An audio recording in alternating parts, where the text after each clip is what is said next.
اعوذ باللہ من الشیطان الرجیم بسم اللہ الرحمن الرحیم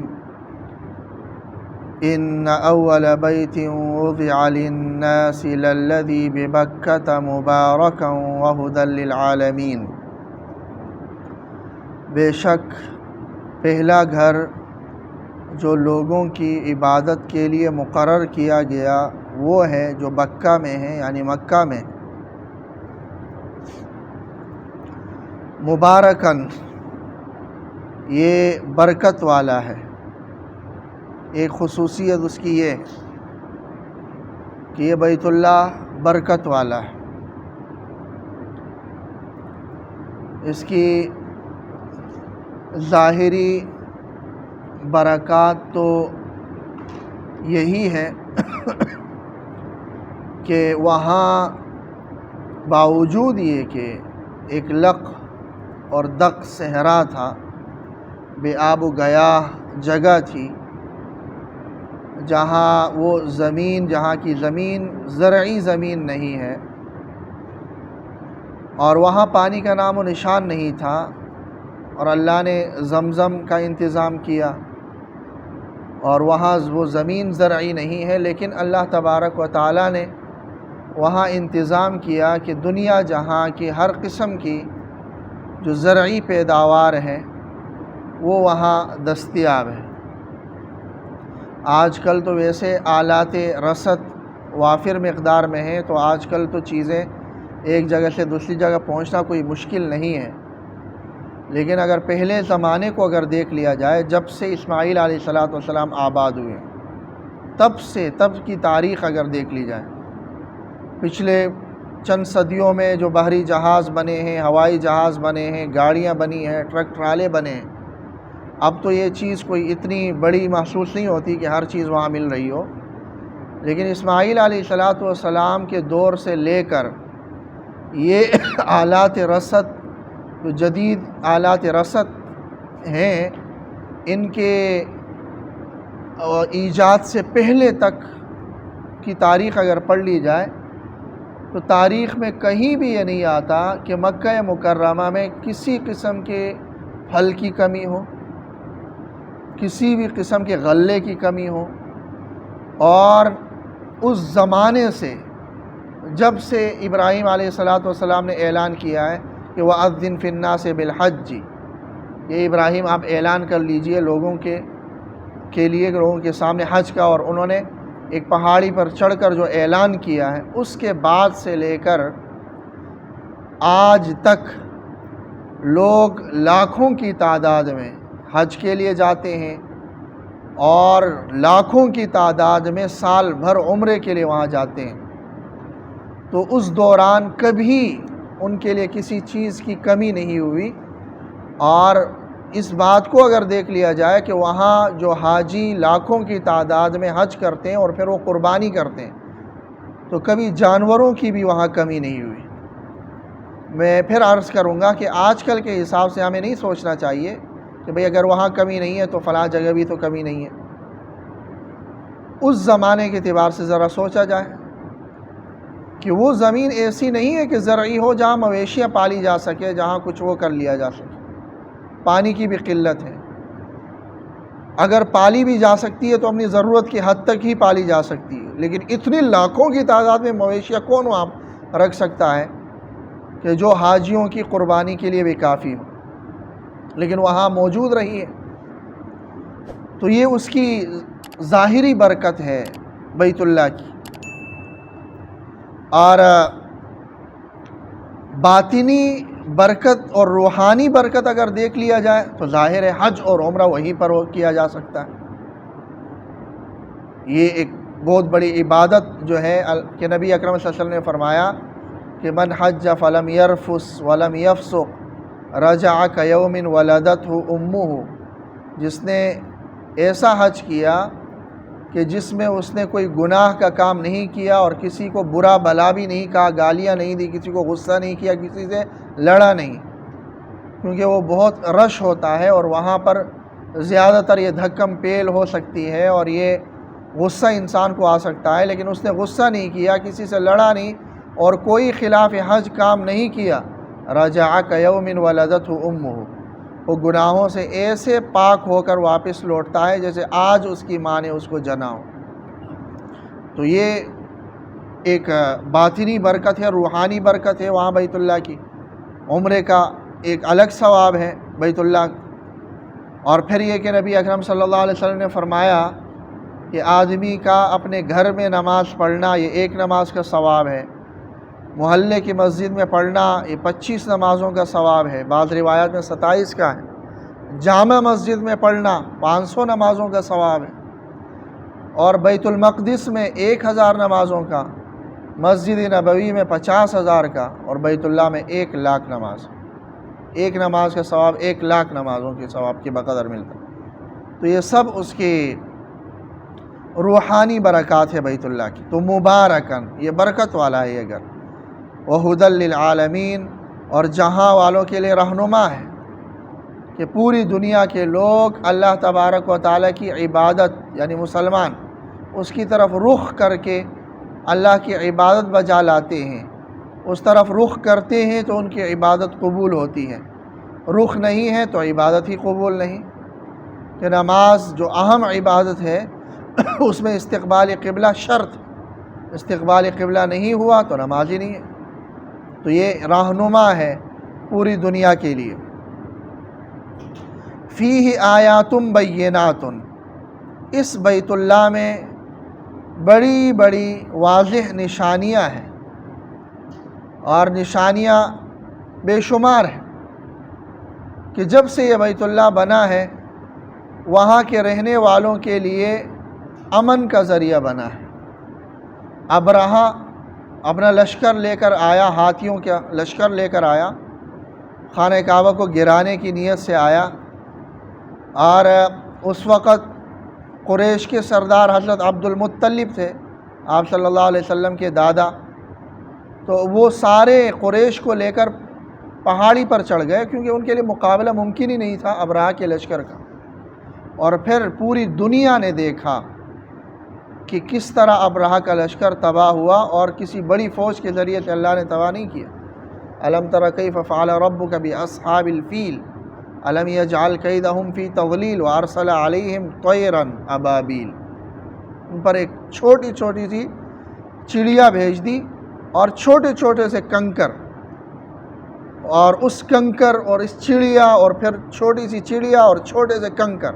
اس کنکر کے ذریعے سے اللہ تبارک و تعالیٰ نے پورے ابرہہ کے لشکر کو تباہ و برباد کر دیا۔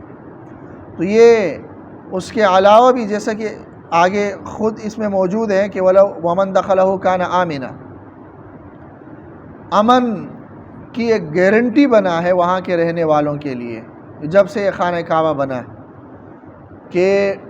اب اسلام ابھی آیا نہیں تھا تب بھی خانہ کعبہ کا اتنا احترام ان مشرکین کے اندر تھا کہ اگر ان کے کوئی باپ کا قاتل بھی انہیں حرم میں نظر آتا تو وہ قتل نہیں کرتے تھے۔ اور یہ کہ وہاں کے خانہ کعبہ کے مجاورین جو قریش تھے ان کا کتنا احترام تھا، کہ جہاں کس ڈاکوؤں کو پتہ چلتا کہ یہ قریش والے ہیں جو مجاور ہیں خانہ کعبہ کے اور اس کے خدمتگار ہیں، ان کو کچھ بھی نہیں کہتے تھے۔ وہ بلا خوف و خطر شام کا اور کئی دور دور دراز علاقوں کا تجارتی سفر کیا کرتے تھے، اور ان کا مال محفوظ واپس پہنچتا تھا، کوئی ان کو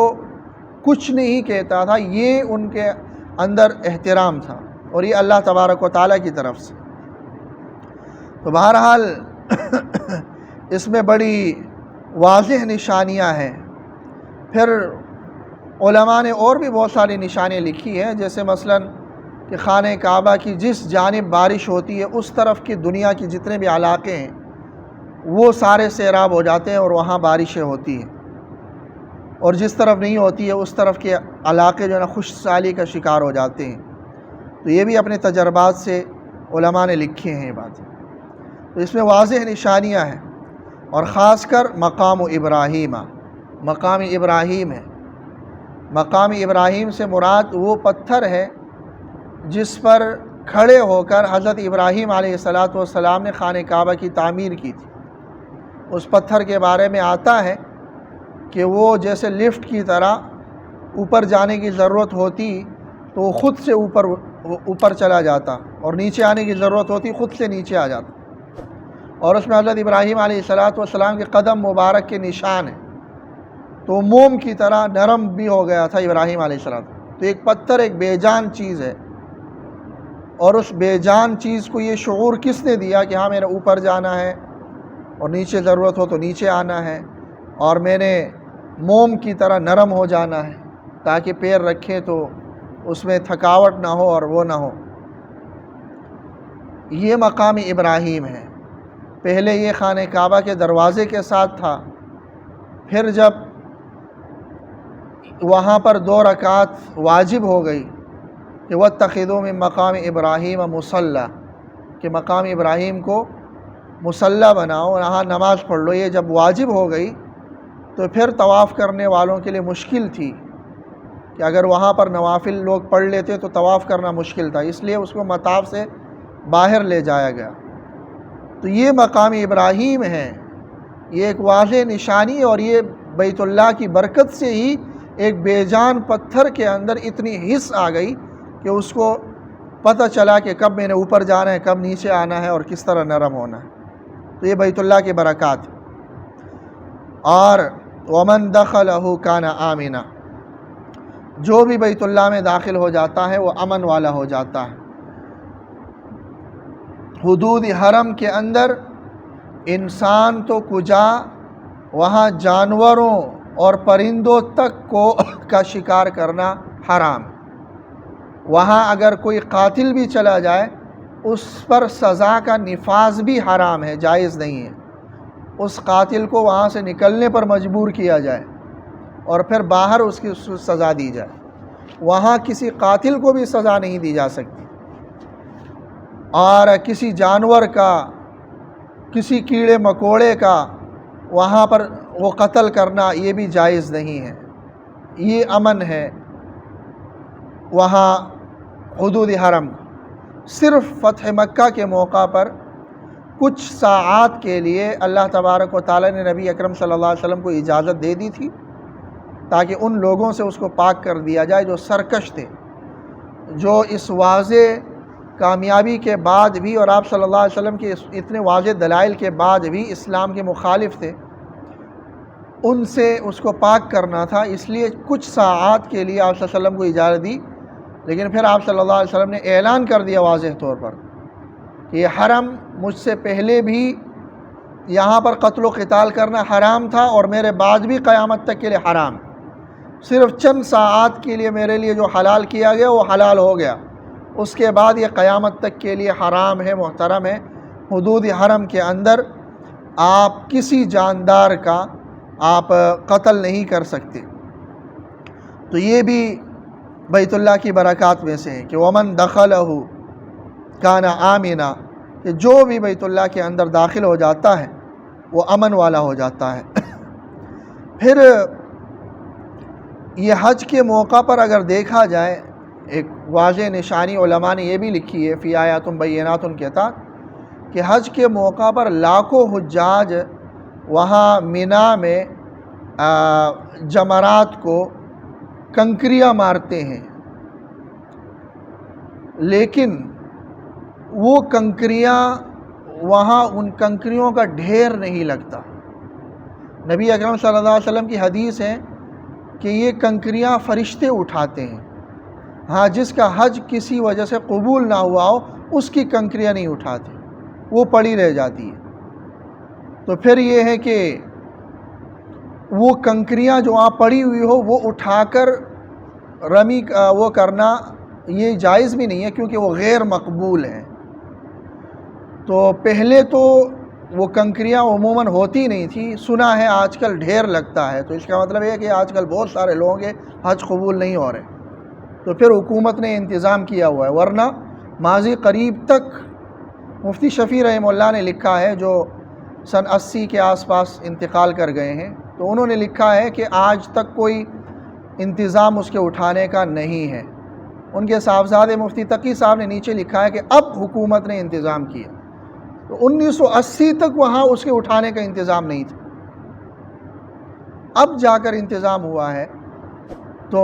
1980 تک صرف سوچ لیا جائے، یہ 14 صدیاں جو اٹھانے کا انتظام وہاں نہیں ہے، اور لاکھوں کنکریاں پڑتی ہے، صرف ایک دن میں وہ جمرات وہاں سے غائب ہو سکتے ہیں ان کنکریوں میں، اور پہاڑ بن سکتا ہے، لیکن وہاں نہیں ہوئی۔ تو یہ ایک واضح معجزہ ہے نبی اکرم صلی اللہ علیہ وسلم کا، اور یہ معجزہ ایسا ہے کہ جو رہتی دنیا تک، کہ آج کل اگر گاڑیاں اٹھاتی ہیں تو یہ 13 صدیاں جو نہیں اٹھایا،